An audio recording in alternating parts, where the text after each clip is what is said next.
কেউ আমার জন্য রান্না বান্না করে বসে থাকবে, খোলা চুলে দাঁড়িয়ে জানালার গ্রিল ধরে আমার পথ পানে চেয়ে থাকবে।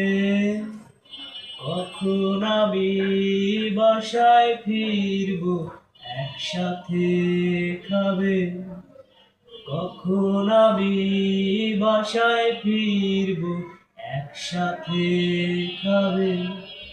কেউ আমার জন্য রান্না বান্না করে বসে থাকবে, খোলা চুলে দাঁড়িয়ে জানালার বিল ধরে আমার পথ পানে চেয়ে থাকবে। কখন আমি বাসায় ফিরবো, একসাথে খাবে।